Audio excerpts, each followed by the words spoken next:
The time has come for change. Africa must embark on a pathway that ensures that the wealth from our mineral resources directly contribute to the well-being of our citizens. To do this, African countries and their leaderships must take a deep and bold look at the contract that binds us. Africa is rich in oil and mineral resources. This includes strategic minerals and assets, and minerals of which Western industries rely on to power the fourth industrial revolution. This is not a first time from the First Lady of Sierra Leone telling us the value of our resources. Today, I want you to listen to this speech, and what you will have to say, please let us know in the comment section. Renewable energy and manufacturing. The colonial powers recognize that and therefore forcefully held on to their respective slices of Africa for over a century. 60 years or so ago, African states were granted nominal political independence. It is arguably, however, whether Africa ever gained economic independence, Africa's extensive oil and mineral deposits have remained a hotspot for foreign direct investment, with foreign investors putting in billions of dollars. Big international miners have announced huge investment and partnership in Africa.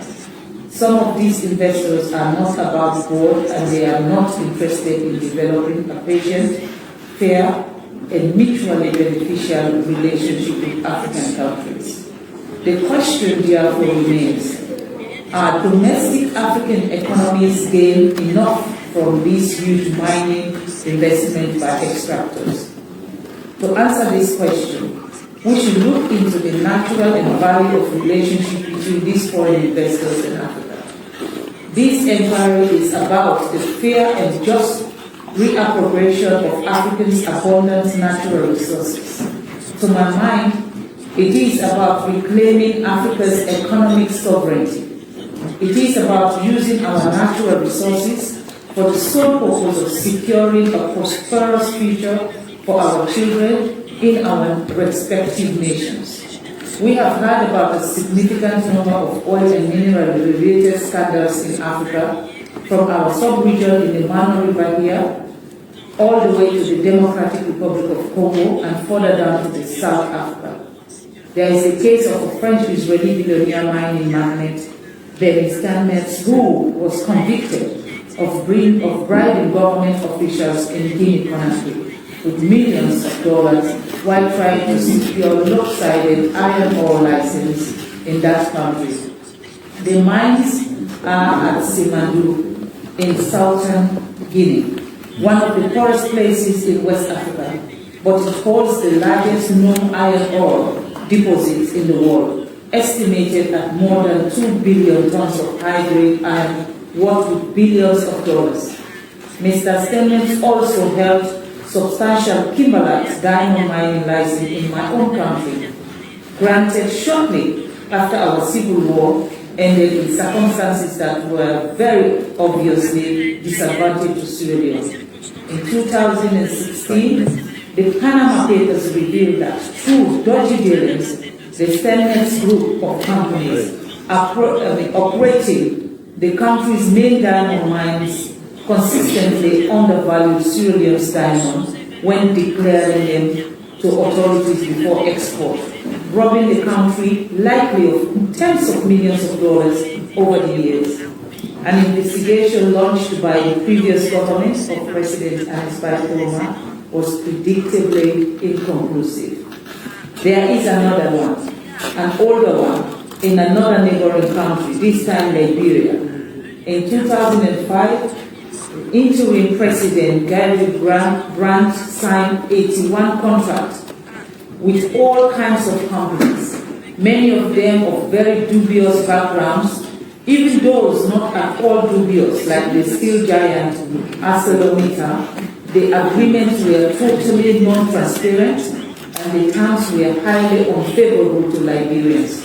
By the time he handed over power to President �ㄉ𝐿 in January 2006, Grant had effectively mortgaged Liberia's resources for a pittance for decades. It took years of intense renegotiation with assistance of donor countries for the new president to properly sort out those contracts. When academics talk about resource costs, it seems like they are talking about an abstract concept. For those of us who suffer directly from this cost, we know where to point our fingers.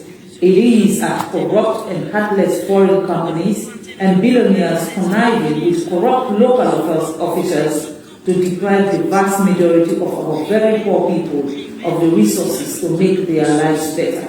Their natural wealth is stolen from them by people with no conscience, including their own leaders. Sometimes, however, their leaders are forced into these terrible deals by pressures from the powers governments in Europe, North America, and now increasingly Asia, where these corrupt billionaires and multinational companies reside. The foreign government seems to be comfortable giving out handouts in development assistance while enabling and supporting their multinational companies to steal billions of dollars of Africa's mineral wealth. The time has come for change.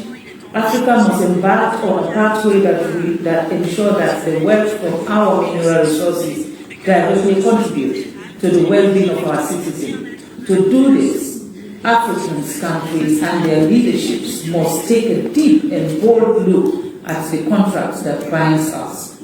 I have a few humble suggestions on how that can be done. Transparency and accountability. Our government must ensure that all contracts and agreements related to natural resources are transparent. The people of Africa deserve to know how their resources are being managed and to see the benefits reflected in improving infrastructure, healthcare, education, and employment opportunities. Fair, equitable terms. We must renegotiate existing contracts to reflect terms that are fair and equitable.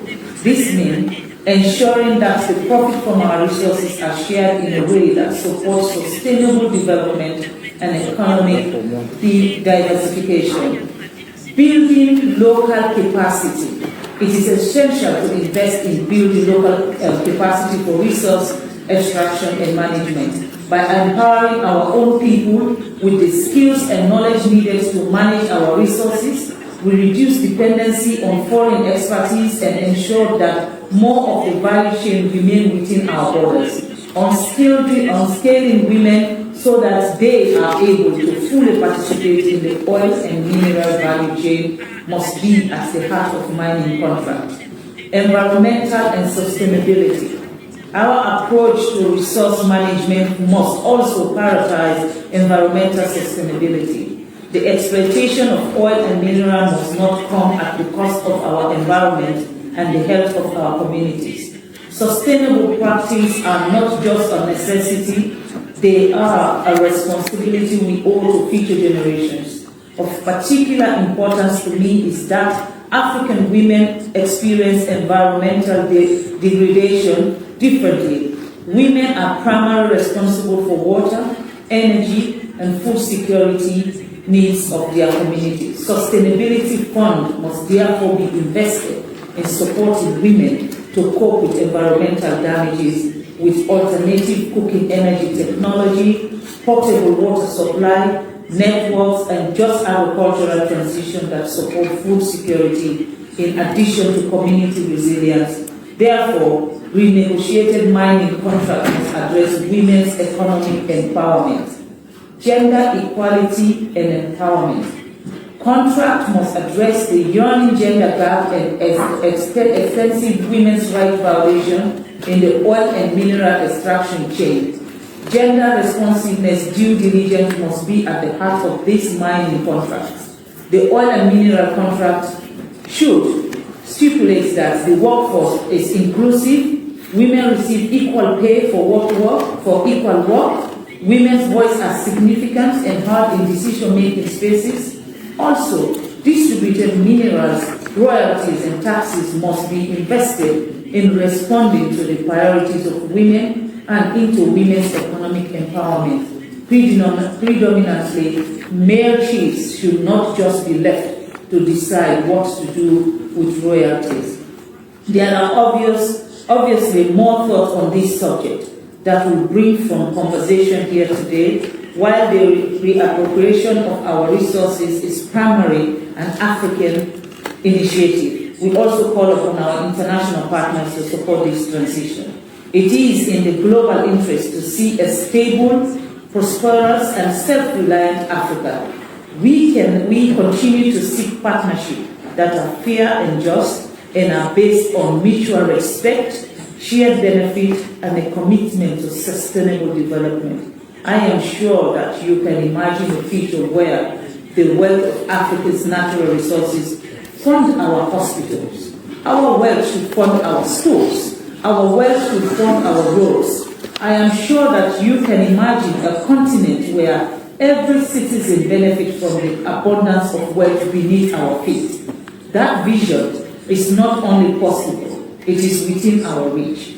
What is required is our collective effort, unwavering commitment, and courageous leadership in making it happen. Let me conclude by asserting that this issue is more than a policy agenda. It is a declaration of our rights to control our destiny. As we move forward, let us be guided by the principles of fairness, transparency, and sustainability. Let us work together to transform our ideas, our resources, and collaborative efforts into a foundation for a brighter future for all Africa and for all Africans.